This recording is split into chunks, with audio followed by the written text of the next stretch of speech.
Graça e paz, meu irmão, graça e paz, minha irmã.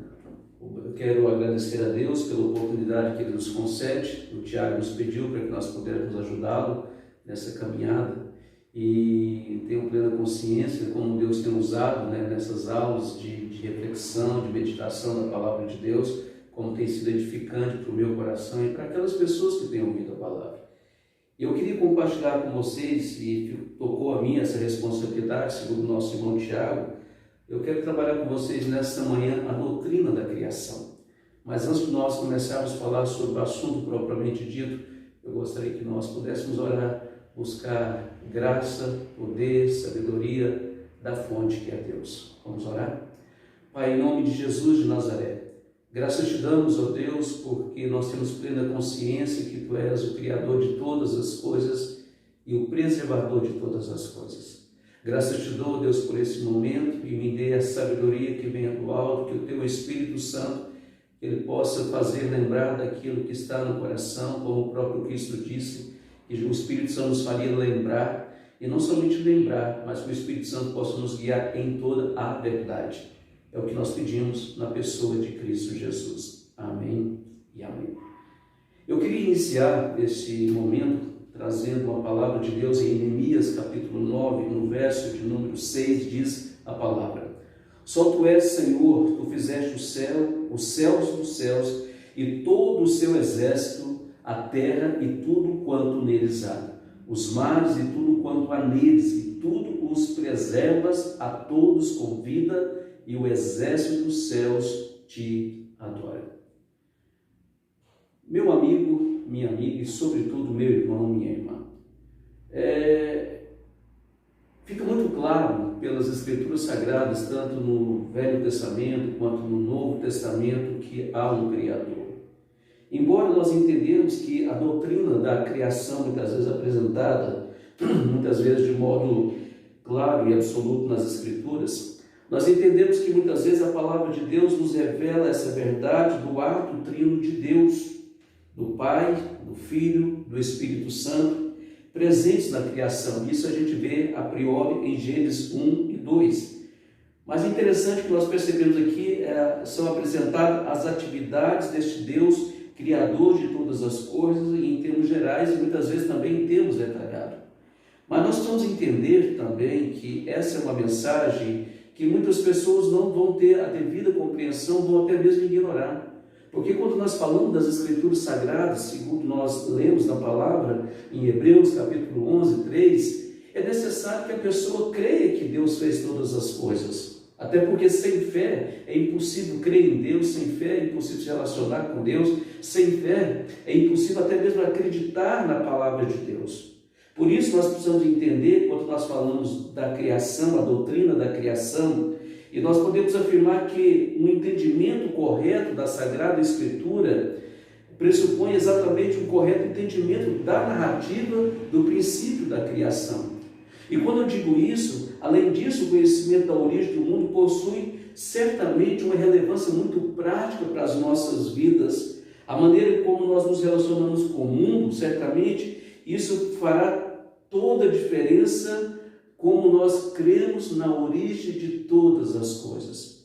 Não é apenas um conhecimento, é mais do que conhecimento, porque esse conhecimento da criação de Deus, da doutrina da criação de Deus, isso nos faz nos relacionar com Deus. E eu quero dizer aqui que não é apenas conhecimento teórico, não, é muito mais do que isso, deve nos levar a uma prática. Mas diante dessa verdade, nós podemos até perguntar, como tudo começou? Qual é a origem de tudo isso? Nós precisamos levar em consideração a origem do universo. Seremos todos resultado de um processo como é comum nos nossos dias, um processo de evolução. É a teoria da evolução compatível com a fé cristã? É uma pergunta.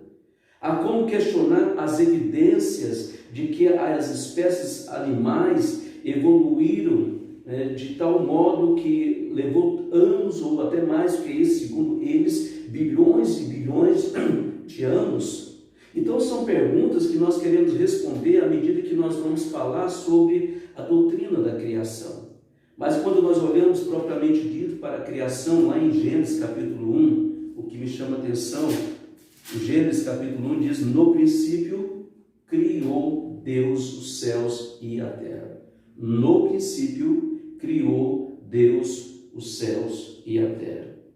Certamente, diz no verso 2 também, a terra, porém, estava sem forma e vazia. Havia trevas sobre a face do abismo e o Espírito de Deus pairava por sobre as águas. Quando nós meditamos nesses dois versículos, a princípio, nos chama a atenção, meus irmãos, que esses dois primeiros versículos da palavra de Deus afirmam que Deus, sim, Deus é um Deus pré-existente. Deus não somente é pré-existente, mas, sobretudo, afirma aqui que Ele é a origem de toda a realidade. Isso me faz lembrar, eu estava lendo alguma coisa sobre o que o nosso irmão Heber fala sobre a independência de Deus, ou que Deus é um Deus independente na sua existência. E é interessante que essa independência de Deus fica muito bem claro que é um atributo incomunicável. Ou seja, quando Deus pensou criar os céus e a terra, como nós acabamos de ler, que Deus criou todas as coisas, não é porque Deus tinha necessidade, não é porque Deus estava num tipo, permita usar essa expressão, num tipo de depressão, não. Porque Deus, na verdade, meu amado, meu irmão e irmã, nós precisamos entender que Deus, dentro dos seus atributos, e este atributo incomunicável, Deus é independente. E este atributo incomunicável de Deus também é conhecido como a sua autoexistência. Deus é um ser que existe necessariamente, ou seja, nunca veio à existência por vontade própria ou de ninguém. Deus sempre existiu. E Deus, na sua sabedoria, no tempo dele, e é interessante quando nós falamos de tempo, porque tempo só passa a existir a partir da criação. Porque antes da palavra chamada tempo, como nós conhecemos, nós vamos perceber dentro da narrativa aqui de Gênesis, que são dias subsequentes. É o primeiro dia, o segundo dia, o terceiro dia, o quarto, o quinto, o sexto e o sétimo dia. São dias como nós conhecemos. Mas antes desse tempo que nós conhecemos, é a eternidade. E Deus habitava na sua eternidade satisfeito consigo mesmo. Ou seja, havia uma harmonia na Trindade, mas Deus, então, querendo revelar a sua graça, o seu poder. Eu me lembro muito bem que na semana passada o nosso irmão Tiago falou da importância das Escrituras, porque o Velho Testamento ele vai lançando luz no Novo Testamento, assim como o Velho Testamento fala de um Deus Criador. Você percebe que lá no Novo Testamento nós percebemos um Deus Redentor. E você percebe que pelas Escrituras Sagradas Deus vai se revelando aos poucos, embora, isso me faz lembrar de Deuteronômio 29, que as coisas reveladas pertencem a nós e aos nossos filhos, e as não reveladas pertencem ao nosso Deus. Há muitas coisas que vai ficar incógnito para nós, e há muitas coisas que nós não vamos saber, provavelmente nem aqui, nem na eternidade, porque Deus é suficiente para nós. Então nós precisamos entender que Deus, nessa sua independência, ele sempre existiu, ele sempre foi satisfeito em si mesmo, mas Deus, dentro do tempo que nós chamamos, como nós lemos, no princípio criou Deus os céus e a terra, e Deus criou os céus e a terra exatamente para o propósito, para a sua própria glória. Tudo que Deus fez, tudo que Deus faz, tudo que Deus fará, sempre será visando como propósito exclusivamente para a sua glória e tão somente para a sua glória. Então, quando nós olhamos dentro dessa perspectiva, nós precisamos também levar em consideração, olhando novamente para esses dois princípios, ou melhor, para esses dois versículos, que a Bíblia, ela parte do pressuposto de que Deus, ele existe. E Deus nunca teve a preocupação, meu irmão, minha irmã, de provar a sua existência. Simplesmente afirma que tudo que há, os céus e a terra, foi criado por Deus e preparado para a habitação do homem. Segundo as Escrituras, nós percebemos que o homem, ele é, segundo a palavra de Deus, a coroa da sua criação.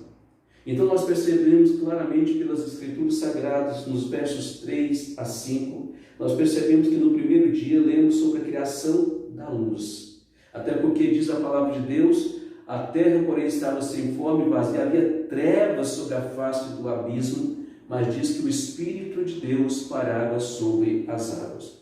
E aqui me chama a atenção também, quando o nosso irmão Heber, ele menciona a trindade econômica, ou que nós chamamos dentro da teologia. E fica muito bem claro, meu irmão e irmã, que há uma participação da trindade na criação. Na verdade, há sempre uma participação da trindade, não somente na criação, mas na redenção do homem. Há uma participação da trindade em todas as esferas da humanidade, sempre há uma participação. E o que me chama a atenção é que a palavra economia aqui, chama a atenção, diz respeito ao modo como as coisas são feitas pelas pessoas da trindade. Embora as três pessoas coessenciais trabalhem como uma unidade, com um propósito, assim também não foi diferente com respeito à criação. É óbvio que Deus, o Pai, ele toma a iniciativa, mas o Filho participa, o Espírito Santo participa. E o que me chama a atenção é que havia trevas sobre a face do abismo. E o que, olhando para o texto, diz que então no verso 3 a 5, e disse Deus, haja luz e houve luz. E viu Deus que a luz era boa e fez separação entre luz e trevas. Chamou Deus a luz dia e as trevas noite, houve tarde e manhã no primeiro dia. E disse Deus, continuando no verso 6, mas eu quero chamar a atenção a priori 3 e 5. E o que me chama a atenção aqui, meu irmão, que a terra era como se fosse simplesmente um bloco de massa líquida. Com isso eu não estou querendo dizer, como alguns defendem, dentro da ideia da evolução, que a matéria ela era pré-existente. Não. A matéria ela não é pré-existente. Nós acreditamos que Deus fez aquilo que não havia, Deus fez tudo acontecer. Nós advogamos a ideia, com a palavra de Deus, tudo veio existir, inclusive a matéria. E aqui me chama a atenção que, olhando mais claramente para o texto, que o planeta Terra era um mero bloco de massa líquido, solto e mergulhado em trevas. Mas agora a distinção de escuridão e claridade, entre luz e trevas. Embora a palavra de Deus fique muito bem claro que não revela qual era a fonte física daquela massa, vamos dizer assim, que surgiu no primeiro dia. Porém, dá testemunho da sua existência como fruto de um ato criador. Embora o texto não deixe muito bem claro, fala sim, né, que havia essa massa, mas essa massa ela só veio a existir por causa da palavra de Deus. A palavra de Deus tem poder, não somente para criar, mas a palavra de Deus ela tem poder para sustentar a sua criação. Há poder de fato. Se há poder na palavra, eu diria que esse poder está na palavra de Deus. Eu digo isso porque há uma ideia teológica, né, de algumas décadas atrás, que há poder nas suas palavras. Eu confesso a você que isso me cheira muito mais antropocentrismo, olhando para o homem, mas quando de fato nós olhamos para a palavra de Deus, nas palavras de Deus sim, à luz desse texto, de fato há poder. Poder não somente para criar, mas poder para sustentar, para preservar a sua criação, e a gente vê isso. Diz a palavra de Deus, não estou bem lembrado do verso, mas diz a palavra de Deus que Deus ele põe limite ao mar. Deus diz até aqui, e é exatamente isso que nós percebemos. O mar não ultrapassa, a não ser que Deus permita que ele ultrapasse. Por quê? Porque há poder nas palavras de Deus, não somente para criar, mas há poder também de Deus para preservar, para manter toda a criação. Mas o que me chama também a atenção, então nós vamos percebendo que no segundo dia também, dos versos 6 a 8, Deus com a sua palavra ele vai criando. No terceiro dia, Deus também com o poder da sua palavra ele cria. No quarto dia, Deus também com o poder da sua palavra ele cria. No quinto dia, Deus também com o poder da sua palavra ele cria. No sexto dia.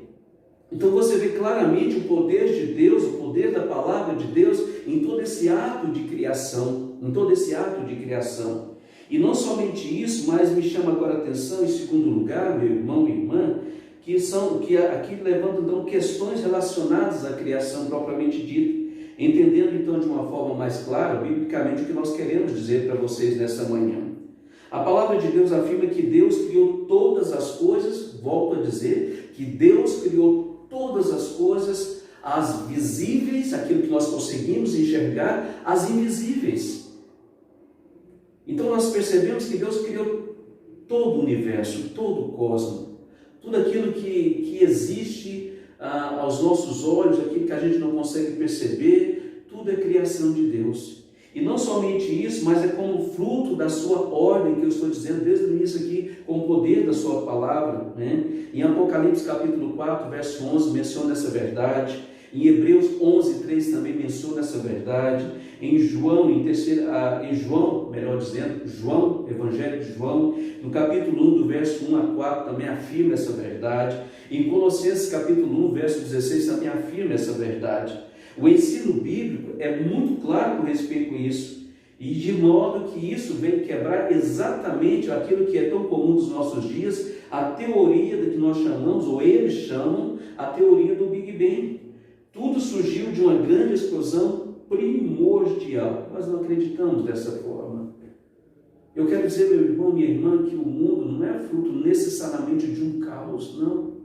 Eu entendo que todas as coisas estavam estabelecidas, que todas as coisas que Deus fez, como eu já falei no início, que a matéria ela não era pré-existente, não, ela existiu por causa de um ato de Deus, por causa de uma palavra de Deus. E aí exatamente vem quebrar essa teoria do Big Bang, né, que tudo veio a existir de uma grande explosão primordial, de modo que tudo veio a existir de uma forma sábia. Isso é loucura, permito usar essa expressão. Veio aqui à minha mente, é como se um relojoeiro, né? E a gente sabe a complexidade de um relógio, é complexo. E é como se um relojoeiro pegasse todo aquele relógio, todas aquelas peças extremamente pequenas, muitas vezes, e jogasse para o alto, e de repente, ao cair, o relógio estivesse funcionando tudo no seu devido lugar. Isso é loucura. Então, a criação não é necessariamente o fruto dessa explosão, não, cósmica, não. Havia um Deus conduzindo todas as coisas de uma forma sábia. E essa teoria ensina a eternidade da matéria. É o que nós queremos dizer, que não existia essa pré-existência da matéria. A matéria ela foi construída a partir da palavra de Deus. O ensino bíblico é muito claro sobre isso. Em João 1, verso 1 e 2, Salmo 90, verso 2, Isaías 43, 10 a 13, bem como o processo de evolução do universo, presumindo então um desenvolvimento aleatório e sério de todas as coisas. E por isso, então, eu volto a dizer, essa teoria do Big Bang não é algo que nós aceitamos, não é algo que nós acreditamos. A ciência quer que nós possamos ver dessa forma, mas nós sabemos que não há comprovação. Até para acreditar dessa forma na teoria do Big Bang é mais do que uma ciência, é uma questão de fé. E eu, sinceramente, eu prefiro ficar com as Escrituras, olhar para esse Deus Criador de todas as coisas. Porém, quando nós olhamos para a palavra de Deus, nós percebemos que o ensinamento bíblico é o ensinamento da providência. Efésios 1, 11, Salmo 139, 16, Mateus 10, 29, Salmo 135, 6. Segundo as Escrituras, tal processo de criação se deu em dias consecutivos de 24 horas, como nós conhecemos. O dia aqui narrado é exatamente esse tempo que nós conhecemos, de 24 horas. A criação divina foi uma obra exatamente perfeita, completa, adulta, sábia. De tal forma que quando Deus criou, até eu vejo as pessoas dizendo assim, Deus criou primeiro o quê? O ovo ou a galinha? Irmão, uma questão sábia. É óbvio que foi todos os animais. O texto deixa muito bem claro que Deus criou todas as aves. Deus não criou os ovos, Deus criou as aves. Porque nosso Deus é um Deus sábio. Então você percebe que as pessoas de quando em quando estão tentando nos desviar da palavra de Deus, que para nós ela é suficiente, que para nós ela é a verdade. E a gente precisa se apegar à palavra de Deus dessa forma. Mas quando nós falamos também do Big Bang, e é claro que por trás disso está a relação entre a criação e o evolucionismo, e nós somos criacionistas e não evolucionistas, porque segundo a visão evolucionista, deveria então haver bilhões e bilhões e bilhões de anos para as coisas estar em mutação, e nós não cremos dessa forma. Da mesma forma, nós cremos na palavra de Deus em 24 horas. Da mesma forma, nós somos da opinião que, quando nós olhamos para a humanidade, nós chegamos à conclusão que ela não chega a ter 7 milhões de anos. É um processo bem imenso, segundo a visão evolucionista, que é bilhões e bilhões de anos. E sabemos que essa teoria ela não tem respaldo bíblico, não é bíblico. É onde o diabo muitas vezes ele tenta nos desviar da palavra, tentando colocar na palavra aquilo que a palavra não diz. É por isso que nós precisamos olhar com fé, acreditar por fé, viver por fé, caminhar por fé e, sobretudo, crer na palavra de Deus como a nossa única regra de fé e prática. E diante disso, o que me chama a atenção é que o relato da criação é essencialmente distinto da evolução. E toda tentativa de harmonia desse relato com a hipótese evolucionista certamente prejudica as escrituras sagradas. Então, eu quero dizer o seguinte: você que tenta adicionar a ideia da evolução, somado às escrituras sagradas, alguma coisa vai ficar prejudicada. É impossível você tentar conciliar a evolução de Darwin e qualquer pensamento científico com as escrituras sagradas. É uma questão de fé. Vai depender em quem você crê. Eu, particularmente, eu creio em Deus, esse Deus criador que no princípio criou Deus, os céus e a terra, o mar e tudo que nele existe. Foi dessa forma que Deus quis dar a conhecer. É dessa forma que nós devemos olhar para a palavra de Deus e não somente isso, então entender que essa ideia do evolucionismo não é bíblico. Então é muito complicado se você é do tipo da pessoa, mesmo sendo cristão, que tenta conciliar isso. Você vai ter que abrir mão de alguma coisa. Eu diria para você, e é uma questão de fé, porque falar do evolucionismo não é apenas uma questão científica. Para você crer nessa visão científica, você vai ter que exercer a sua fé. Ou você vai exercer a sua fé nessa questão evolucionista, em Darwin, ou você vai exercer a sua fé nesse Deus que se revela nas Escrituras Sagradas.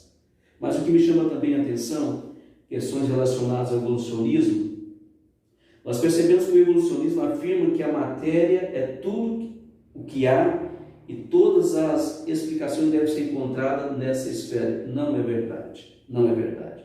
O resultado, nós percebemos que é Deus que é o Criador de todas as coisas. Na verdade, o evolucionismo, comumente, ele acaba tentando ridicularizar e rejeita as contestações à sua teoria, aplicando muitas vezes a nós, dizendo que nós, e acaba gerando um estigma de que nós somos fundamentalistas. Que nós somos fundamentalistas, porque nós cremos. E a palavra de Deus, ela não é relativa. A palavra de Deus, para nós, sim, ela é absoluta. Mas aí que está o perigo, porque essa ideia do evolucionismo acaba então criando esse estigma para nós e na verdade nós acreditamos pela fé que realmente Deus criou todas as coisas. Mas nós também entendemos, meus amados, que por desconsiderar a possibilidade de um Criador, o evolucionismo materialista viu nas coisas naturais circunstâncias de algumas espécies. É onde eu falei anteriormente. A ideia aqui é que o tempo que levou para as coisas acontecerem, segundo a visão deles, foram bilhões e bilhões de anos. O evolucionismo, na verdade, é uma ideia muito complexa. Eu até diria, permita que abra mais o meu coração, sinceramente, para quem crê no evolucionismo, de bilhões e bilhões de anos, nas suas teses, nas suas teorias, eu diria para você que precisa de exercer muito mais fé, muito mais fé. Por isso, quando nós olhamos para a palavra de Deus, ela é fácil de compreender, é óbvio, como nós falamos no início, que é uma questão de fé. Olhar para a criação de Deus é uma questão de fé. Tem muitas coisas que nós não vamos compreender, mas outras coisas vamos compreender. E tudo é uma questão de fé. Mas em terceiro lugar, eu quero chamar a nossa atenção ainda que questões relacionadas à narrativa da criação. Quando nós olhamos em Gênesis capítulo 1, apresenta Deus como o Criador de tudo. Gênesis 1 apresenta Deus como o Criador de tudo. O universo, os astros, o planeta, os animais, os rios, os mares. E todas as formas de vida não foram criadas pelos deuses pagãos. Aqui me chama a atenção, eu estava lendo alguma coisa nesse sentido. Era muito comum os deuses pagãos adorar o sol, a lua, as estrelas. Eu acho interessante essa narrativa aqui de Gênesis. Mostrar exatamente que Deus, sim, é o criador do sol, da lua, das estrelas. Que há um ser superior a tudo isso. Enquanto muitas vezes nós percebemos claramente, principalmente lá no Egito, que era muito comum, nos nossos dias, há muitas pessoas que ainda adoram o sol, a lua, as estrelas, como nós temos aprendido nas Escrituras Sagradas, porque há dentro do homem uma semente de religiosidade. Mas o que me chama a atenção aqui em Gênesis, que Deus, ele exatamente quebra esse paradigma de que o sol deve ser adorado, de que a lua deve ser adorada, que as estrelas devem ser adoradas. Embora o apóstolo Paulo, lá em Romanos capítulo 1, diz que o homem trocou o Criador pelas coisas criadas, exatamente por causa do seu coração enganoso, por causa do pecado. Mas aqui me chama a atenção que Deus é o Criador do sol, da lua, das estrelas, exatamente para quebrar essa narrativa de que deve ser adorado. Nós devemos adorar o Criador e não as coisas criadas, meu irmão. E exatamente Gênesis, ela traz essa pressuposição também, essa ideia, essa verdade de que Deus deve ser adorado. E não somente isso, o propósito primeiro da narrativa da criação, como eu já falei, é combater a fantasia pagã sobre a origem da vida, instruindo o povo israelita na verdade da criação e olhar para o Criador e não para as coisas criadas, que é muito comum. Nós temos aprendido o homem, por sua própria natureza, ele é um ser que quer adorar alguma coisa. E Deus se revela como o Criador de todas as coisas. Então só Deus deve ser adorado, só Deus deve ser reverenciado, só Deus deve ser buscado, somente Deus, meu amado, somente Deus. Deus nos informa no texto em questão que pelo poder absoluto da sua ordem soberana, Ele criou todo o universo a partir exatamente do nada. Volto a dizer, quebrar esse conceito de uma matéria pré-existente. Deus criou do nada todas as coisas. E aí que nós chamamos a atenção que nós devemos então lutar nos nossos dias contra ideias filosóficas e perigosas para nós nos nossos dias. Por exemplo, é muito comum nos nossos dias o deísmo. Né? O que é o deísmo? O deísmo, na verdade, eles pregam um Deus que abandonou a sua criação. É um Deus apenas lá, não um Deus aqui. É um Deus apenas transcendente, mas não um Deus imanente. Nós, pela essa leitura de Gênesis, nós acreditamos num Deus transcendente, pré-existente, mas nós cremos também num Deus imanente, um Deus relacional. É por isso que Ele não somente fez as coisas, mas Deus também fez o homem. E Deus fez o homem exatamente como coroa da criação para se relacionar com Deus.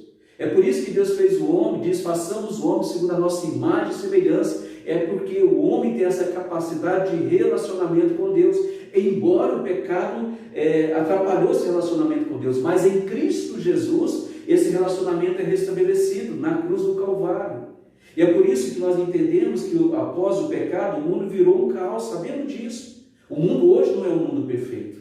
É por isso que as coisas estão caminhando, nós entendemos pela palavra de Deus que esse mundo criado vai ser restabelecido, será recriado com a volta de Cristo Jesus, onde diz a palavra de Deus em Apocalipse, haverá novos céus e nova terra. É dessa forma que nós acreditamos. E por isso então nós devemos negar essa ideia do deísmo, essa ideia do panteísmo, que atribui divindade à natureza. Não, existe apenas um Deus, e não deuses, irmãos. Existe apenas um Criador, no qual nós devemos colocar a nossa fé, no qual devemos colocar a nossa confiança, o nosso relacionamento, conversar com Ele, andar com Ele, em nome de Jesus de Nazaré. E não essa ideia panteísta, que atribui divindade à natureza, e também o perigo do materialismo evolucionista, que considera a matéria eterna e um processo de evolução origem da diversidade. Tudo isso é mentira. É por isso que o diabo, desde o início, ele procura nos desviar da palavra de Deus. Desde o início, o diabo, após a queda, ele procura nos desviar desse Deus criador, sustentador, mantenedor de todas as coisas. Esse Deus no qual nós podemos ter relacionamento hoje através da pessoa de Cristo Jesus. É por isso que nós devemos olhar para a palavra de Deus, é por meio da palavra de Deus que o próprio Senhor Jesus Cristo diz que o Espírito Santo nos faria lembrar das verdades de Deus e nos guiaria em toda essa verdade, porque de fato, como diz o próprio Cristo, a verdade em si, ela liberta sim, irmãos, ela traz libertação. E olhando para isso, a gente percebe que na criação, como nós já falamos dessa economia da Trindade, havia uma participação do Pai, claro, aquele que toma a iniciativa, mas há uma presença de Jesus Cristo na criação, há uma presença do Espírito Santo, fica isso muito claro, muito evidente na palavra de Deus. Por isso, irmãos, eu quero aqui chamar a sua atenção, a minha atenção. Embora o planeta azul seja esteja dentro de uma escala galáctica, nós percebemos claramente que Deus, sim, é o Criador de todas essas coisas. Que Deus criou todas essas coisas. E o dia que nós entendemos, como o dia que nós conhecemos como dias de 24 horas. E lembrando que a matéria, ela não é pré-existente. Pré-existente sempre existiu Deus. A partir de Deus, todas as coisas tomam forma, tomam origem. Deus é o autor de todas as coisas. Deus é a causa de todas as coisas. E o mundo foi criado dessa forma. A vontade de Deus é a origem, volto a dizer, a vontade soberana de Deus é a origem de toda a criação. O mundo foi criado de uma forma adulto, belo, perfeito. Um propósito, plano ideal de Deus. Tal perfeição e equilíbrio certamente foram profundamente, como já falei, afetados depois da queda. Contudo, Deus continua controlando toda a sua criação por meio das suas próprias leis naturais, criadas juntamente com tudo mais. Este é o Deus que nós servimos. Eu quero aqui aplicar, então, em primeiro lugar, uma aplicação para o meu coração, no seu coração. Primeiro, irmão, creia que o universo é fruto da obra soberana e sobrenatural de Deus. Creia nisso. É uma questão de fé. Segundo lugar, não aceite essa ideia científica contemporânea. Não aceite, lute contra ela, porque por trás dessa ideia é uma questão também de exercer a sua fé. Ou você vai exercer a sua fé na ciência, ou você vai exercer a sua fé em Deus. Com quem você vai ficar? Em quem você vai colocar a sua fé? Em terceiro lugar, mostre aos outros que, embora o evolucionismo se apresente como um fato comprovado, ele é apenas uma teoria falha, onde entre eles mesmos muitos não entram em acordo, Tem divergência entre eles. Em quarto lugar, prega a palavra de Deus. Prega a palavra de Deus aos que defendem essa teoria. Prega a palavra de Deus. Creia na palavra de Deus como a sua única regra de fé e prática. Creia dessa forma. E o que me chama a atenção também, que há também uma diferença muito grande entre o Criador e a sua criatura. Nós não podemos confundir. Deus continua sendo Deus e nós continuamos sendo criatura. Por mais que sejamos a coroa da sua criação, mas nós somos criatura. Precisamos também entender que a criação implica na autoridade de Deus sobre o mundo. E Deus tem autoridade sobre as suas criaturas. Lembre-se dessa verdade. Deus tem autoridade sobre todas as suas criaturas. Todas, sem exceção. Outra verdade que me chama a atenção é que a criação de Deus pressupõe que nós devemos cuidar da criação que Deus fez. Ou seja, eu preciso zelar por esse planeta. Eu preciso levar em consideração que a natureza, diz em Romanos, que a própria natureza, ela geme querendo ser resgatada. Enquanto ela não é resgatada, compete a mim zelar por esse mundo, zelar por aquilo que Deus nos deu. Compete a você, compete a mim, então, ter esse cuidado com as coisas de Deus. Ok, irmão, dito tudo isso, toda essa verdade, só nos resta agora orar a esse Deus Criador. É o que nós queremos fazer agora. Pai, em nome de Jesus, obrigado pela Tua palavra, que é a verdade. E nós pedimos, ó Deus, fé para continuar olhando para o Senhor, se relacionando com o Senhor pela fé. Muito obrigado, Deus, por essa verdade tão esclarecedora. No nome de Jesus de Nazaré. Amém.